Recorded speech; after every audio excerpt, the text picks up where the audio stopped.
Perkenalkan,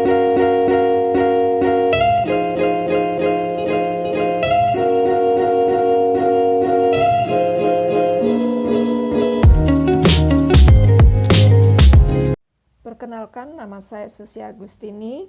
Saya pengajar di SMA Negeri 1 Panji, Situbondo. Tahun ini merupakan tahun yang cukup menantang bagi saya pribadi sebagai guru pengajar kelas 10. Karena tahun ini sekolah kami untuk pertama kalinya menerapkan implementasi kurikulum merdeka secara mandiri. Dan tentunya ini merupakan pengalaman pertama kali pula bagi saya untuk menerapkan pembelajaran berdiferensiasi. Banyak hal-hal baru yang harus dipelajari oleh saya, bagaimana menyusun perangkat pembelajaran dan beragam bentuk asesmennya. Ada istilah-istilah baru yang harus dibiasakan, seperti capaian pembelajaran, alur tujuan pembelajaran, profil pelajar Pancasila, asesmen diagnostik, asesmen formatif, dan asesmen sumatif. Ada beberapa tantangan lain yang cukup berarti. Input yang diterima untuk lulusan SMP tahun ini merupakan peserta didik yang mengalami full learning loss. Peserta didik kelas 10 saat ini merupakan output pembelajaran jarak jauh selama hampir 3 tahun. Selama masa pandemi COVID-19, hampir praktis tidak berkunjung ke sekolah. Saya dan beberapa guru cukup merasakan ketimpangan dalam beradaptasi dengan peserta didik full learning loss ini. Dalam segi tingkat kesiapan belajar, teridentifikasi belum sepenuhnya peserta didik memenuhi tingkat kesiapan belajar. Pembiasaan dalam perilaku-perilaku baik menjadi pekerjaan utama kami sebagai guru. Implementasi nilai-nilai profil pelajar Pancasila menjadi urgensi untuk disisipkan dalam pembelajaran. Pembelajaran diferensiasi adalah pembelajaran yang memperhatikan perbedaan karakteristik individu peserta didik.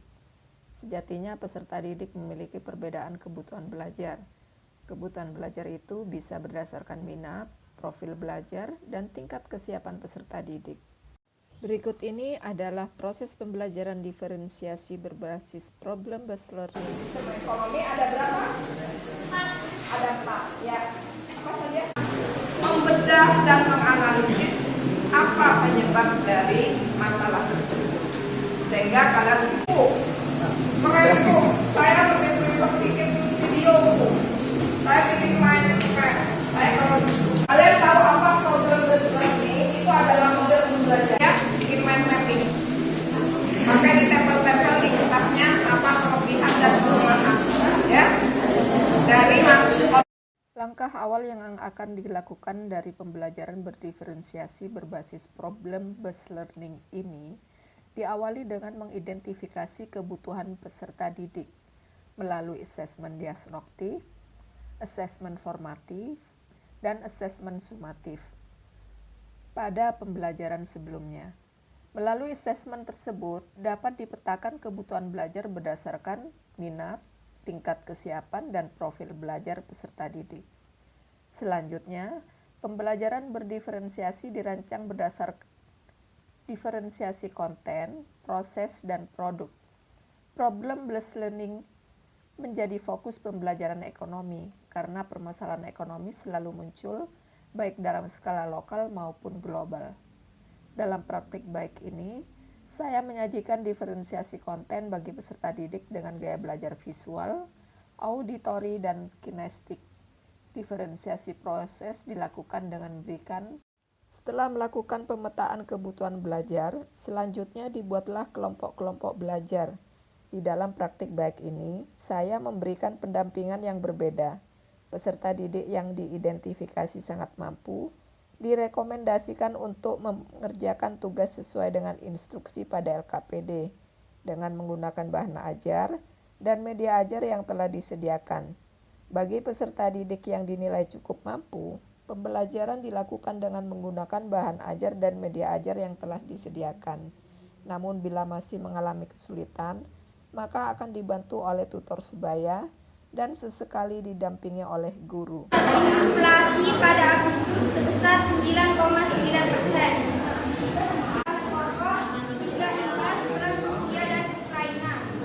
Apa yang terjadi saat ini pada perekonomian di inflasi pada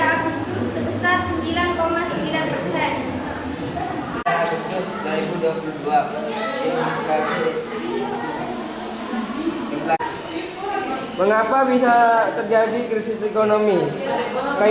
Menggambarkan bahwa mayoritas penduduk Cina menjalani kehidupan serba sulit. Sebagai Disebabkan oleh tenaga energi yang melonjak. Assalamualaikum warahmatullahi wabarakatuh.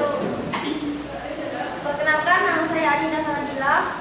Aulia Reza Ramadila.